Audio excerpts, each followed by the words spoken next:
19 अप्रैल 2021 के daily news analysis में आपका स्वागत है दोस्तों।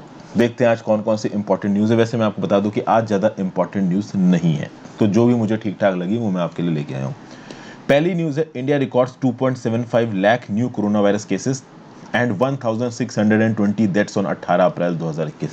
बहुत ही खतरनाक और डरावने तरीके से दिन ब दिन कोरोना वायरस का जो नंबर है वो बढ़ता चला जा रहा है। इंडिया में 18 अप्रैल 2021 को 2.75 लाख नए केसेस देखने को मिले हैं और 1620 डेथ्स देखने को मिली है, जो कि मैं कहूँगा बहुत बड़ा नंबर है। सितंबर 2020 याद करिए दोस्तों, दिन में लाख केसेस गए थे। उस समय पर हम कितना डर गए थे कि एक दिन में लाख तो बहुत ज़्यादा होते हैं, और अब 2.75 लाख जा रहे हैं। थोड़ा सा इमेजिन करना भी मुश्किल हो रहा है कि इतना ज़बरदस्त स्पाइक आया है, और जिस हिसाब के ट्रेंड्स हैं हो सकता है दिन में 3 लाख केसेस भी आने लगे। भगवान की दया से ऐसा ना हो, बट हो सकता है। अगर बात की जाए तो 18 अप्रैल को 1.5 करोड़ से ज़्यादा केसेस कोरोना वायरस के इंडिया में हो चुके हैं। 1,50,58,019 यानी 1,50,58,019 और डेथ्स हैं 1,78,793। 11:30 PM तक 18 अप्रैल को 2,75,196 नए केसेस आए, 1,620 डेथ्स। और सबसे खास बात यह है कि अंडमान एंड निकोबार आइलैंड्स और लद्दाख के फिगर्स इसमें इंक्लूडेड नहीं है। सबसे ज़्यादा इन्फेक्शंस बहुत आप आसानी से एज्यूम कर सकते हैं महाराष्ट्र से हैं, 68,631 इन्फेक्शंस, जिसमें से 25% ऑफ द न्यू केसेस आप कह सकते हो कि महाराष्ट्र से आए हैं। उसके बाद उत्तर प्रदेश से 30,566, दिल्ली से 25,462। सबसे ज़्यादा अगर टेस्ट पॉजिटिविटी रेट देखा जाए तो सबसे ज़्यादा वीकली टेस्ट पॉजिटिविटी रेट 30% था छत्तीसगढ़ में, गोवा में 24%, महाराष्ट्र में 24%, राजस्थान में 23%, मध्य प्रदेश में 19%। मतलब छत्तीसगढ़ में अगर 100 लोगों का टेस्ट हो रहा है तो 30 लोग कोरोना पॉजिटिव निकल रहे हैं। सोचिए, 100 लोगों का टेस्ट और 30 लोग corona positive, this is a big figure. Overall India की बात की जाए तो आप देख सकते हो कि 13.5% test positivity rate all over India चल रहा है 18 अप्रैल को। जनरल स्टडीज पेपर 2 में ये news issues relating to development and management of social sector services relating to health में आपको काम आएगी। आगे बढ़ने से पहले वीडियो पे लाइक का बटन, अगर वीडियो पसंद आए है तो लाइक कर दीजिएगा, चैनल को शेयर कर दीजिएगा, सब्सक्राइब कर दीजिएगा, ज्वाइन बटन दबा के हेल्प कर सकते हैं, इंस्टाग्राम पे फॉलो कर लीजिए। अलग अलग प्रकार से आपसे जुड़ने की कोशिश करूँगा। टेलीग्राम ग्रुप ज्वाइन कर लीजिए इस पर्टिकुलर लेक्चर की PDF के लिए, मेल लेक्चर्स के नोटिफिकेशन के लिए। Next, bustard poaching in Pakistan deserts shocks wildlife activist. देखिए, रिसेंटली 2 ग्रेट इंडियन बस्टर्स को पाकिस्तान के चोलिस्तान डिस्ट्रिक्ट में मार दिया गया, और जिन लोगों ने उनको गोली मारा वो उनके कैरकेसेस को लेके खड़े हुए हैं। जैसे कि बहुत बड़ा काम कर दिया है, गोली मार दी तो एक हाथ में बंदूक लेके खड़े हैं और दूसरे हाथ में उन बर्ड्स के कैरकेसेस को लेके खड़े हैं और फोटो खिंचा के अपडेट कर रहे हैं। जैसे ही ये फोटो राजस्थान के वाइल्ड लाइफ एक्टिविस्ट ने बोली, भैया बड़ा अजीब लगा। अगर आप बात करो ग्रेट इंडियन बस्टर्ड की, तो ये स्टेट बर्ड ऑफ राजस्थान है और one of the most critically endangered bird है। अब पाकिस्तान के इन पोचर्स के लिए स्टेट बर्ड ऑफ राजस्थान होना कोई बड़ी बात नहीं है, बट क्रिटिकली इंडेंजर्ड होना तो बड़ी बात होनी चाहिए। अरे, international union for conservation of nature इस बर्ड को प्रोटेक्शन प्रोवाइड कर रहा है। तुम में इतनी बुद्धि नहीं है कि तुम ऐसी बर्ड को मार रहे हो जो प्रेजेंट ही नहीं होती हैं। ये जो ग्रासलैंड हैबिटेट है जहाँ पे एक्टिविटी हुई है, इसको चोलिस्तान डिजर्ट बोला जाता है, और ये हमारे राजस्थान के डिजर्ट नेशनल पार्क के बिल्कुल एडजेसेंट ही है। ये जो आप ग्रेट इंडियन बस्टर्ड बोलते हो ना, ये डिजर्ट नेशनल पार्क की कुछ ही बर्ड्स ही बाकी हैं। ये जो डिजर्ट नेशनल पार्क है वो हमारे थार डिजर्ट के जैसलमेर और बाड़मेर के इलाके में आता है। ओके, जो टूरिज्म और wild life society of India है उसने कहीं ना कहीं इन ग्रेट इंडियन बस्टर्ड्स की पोचिंग को कंडेम किया है, और ये बोला है कि भाई हमारे नेबरिंग कंट्रीज में तो ये लोग इस रेयर स्पीशीज़ को मार रहे हैं। और राजस्थान का तो एक बहुत बड़ा बॉर्डर लगता है पाकिस्तान की सिंध और पंजाब प्रोविंस के साथ, और ये बहुत आसान है कि देखिए हमारे डिजर्ट नेशनल पार्क में इन बर्ड्स को प्रोटेक्शन दी जा रही है। बर्ड्स में तो बुद्धि है नहीं कि उस तरफ चले जाओगे तो वहाँ गोली मार दी जाएगी। ये उड़ के पाकिस्तान के चोलिस्तान डिजर्ट में चली जाती हैं और वहाँ पे इनका खात्मा कर दिया जाता है। तो इस प्रकार के इश्यूज़ को यहाँ पे टेकअप करने की ज़रूरत है इंटरनेशनली। अगर बात की जाए ग्रेट इंडियन बस्टर्ड की, तो इसका साइंटिफिक नेम है आर्डियोटिस निग्रिसेप्स। इंडियन सब कॉन्टिनेंट में मिलती है ये। This is the heaviest of flying birds और लार्जेस्ट लैंड बर्ड है अपनी नेटिव रेंज में, और स्टेट बर्ड ऑफ राजस्थान है।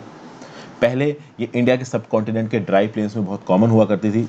अब इसका हैबिटेट काफ़ी रिड्यूस हो गया है due to climate changes and due to poaching, mainly due to poaching. International union for conservation of nature and natural resources IUCN, जो कि ग्लोबल अथॉरिटी है स्पीशीज सर्वाइवल के लिए, इसने 1994 में ग्रेट इंडियन बस्टर्ड्स को इंडेंजर्ड बोला था, और 2011 तक ग्रेट इंडियन बस्टर्ड्स के हालात इतने खराब हो गए थे कि इनको क्रिटिकली इंडेंजर्ड का स्टेटस देना पड़ा। और ये अभी के लिए क्रिटिकली इंडेंजर्ड बर्ड है, बट उसके बावजूद भी पाकिस्तान जैसी कंट्रीज इनको मार रही है। जनरल स्टडीज पेपर 3 में बायोडाइवर्सिटी में न्यूज़ आपको काम आएगी। तीसरी news, Aries facility will host the support centre for Aditya L1। देखिए ये आदित्य L1 क्या, सबसे पहले समझिए ये एक इंडियन प्रोग्राम है जिसको लॉन्च किया जाएगा 2022 में सन का स्टडी करने के लिए और सन और अर्थ के बीच में जो स्पेस है उसको स्टडी करने के लिए। पहले ये जो आदित्य 1 नाम का जो मिशन था, इसका काम क्या था कि सन के कोरोना के स्टडी करेंगे, मतलब सन का जो आउटर सरफेस है। देखिए सन के एटमॉस्फेयर की बात करो, अगर आप आउटर सरफेस की बात करो तो जो लोएस्ट आउटर सरफेस है आपके सन के एटमॉस्फेयर की, इसको आप सोलर डिस्क बोलते हो, फोटोस्फीयर। इसका जो सोलर डिस्क का टेम्परेचर होता है वो लगभग 6000 केल्विन होता है। लेकिन अगर आप थोड़ा और बाहर आ जाओ सन के एटमॉस्फेयर में, तो वहां पे जो आउटर लेयर होती है जो सन के एटमॉस्फेयर की, जिसको आप बोलते हो कोरोना, ओके, ये हजारों किलोमीटर ऊपर होती है फोटोस्फीयर के। यहाँ पे जो टेम्परेचर पहुंचता है वो मिलियन डिग्री केल्विन पहुंचता है। आज तक साइंटिस्ट इस बात को नहीं पता कर पाए हैं कि सन का जो लोअर एटमॉस्फेयर है, जो कि उसकी फोटोस्फीयर है, सोलर डिस्क है, जहां पे मेन रिएक्शंस हो रही हैं सन के अंदर, वहां पे टेम्परेचर है 6000 केल्विन, और उससे दूर चले जाओ 1000 किलोमीटर दूर ऊपर के एटमॉस्फेयर में, वहां टेम्परेचर पहुंच जाता है 1 मिलियन डिग्री केल्विन। तो ऐसा क्यों है? तो इन सब चीज़ों को समझने के लिए और भी बहुत सी चीज़ों को समझने के लिए और भी बहुत सी चीज़ कौन सी, तो कोरोनल होल्स क्या है, प्रोमिनेंस का फिनोमेना क्या है, कोरोनल फ्लेयर्स क्या हैं, कोरोनल मास इजेक्शंस क्या हैं, सन स्पॉट्स क्या हैं, इन सब चीज़ों को समझने के लिए इस आदित्य L1 को लॉन्च किया जा रहा है। तो पहले तो आदित्य L1 या जो आदित्य 1 जो एनविसेज किया गया था, उसका काम था सिर्फ सोलर कोरोना को पढ़ना, यानी सोलर एटमॉस्फेयर को पढ़ना। अब सन और अर्थ के बीच में जितना भी स्पेस है, वहाँ पे कोरोनल इजेक्शंस की वजह से या सन के इफेक्ट की वजह से क्या क्या इंटेंडेड आउटकम्स आ सकते हैं, इस चीज़ को स्टडी करने की भी कोशिश की जा रही है। तो मिशन अपडेट करने के बाद जो स्कोप है इस प्रोजेक्ट का आदित्य L1 का, वो बढ़ गया है। अब से सैटेलाइट में कुछ 6 और पेलोड्स हैं और इनके कुछ इनहैंस्ड साइंस स्कोप और ऑब्जेक्टिव्स हैं। इनमें से कुछ ऑब्जेक्टिव्स की अगर हम बात करें तो देखिए, एक इसमें लगाया गया है पार्टिकल पेलोड। ये जो पार्टिकल पेलोड होगा इस आदित्य L1 में, ये क्या करेगा, तो सन से जो पार्टिकल फ्लक्स निकल रहा है और L1 ऑर्बिट में पहुंच रहा है उसको स्टडी करने की कोशिश करेगा। फिर आदित्य L1 में एक मैग्नेटोमीटर पेलोड लगाया है। ये मैग्नेटोमीटर पेलोड क्या करेगा, it will measure the variation in magnetic field strength eight hello orbit around N1। तो L1 के पास जो हेलो ऑर्बिट है वहां पे मैग्नेटिक फील्ड स्ट्रेंथ की वेरिएशन को मेजर करेगा। और ये सब चीजें मेजर किससे होंगी, एरीज फैसिलिटी से मेजर होंगी, जिसका फुल फॉर्म है Aryabhatta research institute for observational sciences. ये Aryabhatta research institute for observational sciences ये नैनीताल के पास है और ये ग्राउंड सपोर्ट प्रोवाइड करेगा to monitor and coordinate the work on various payloads of the Aditya L1 mission.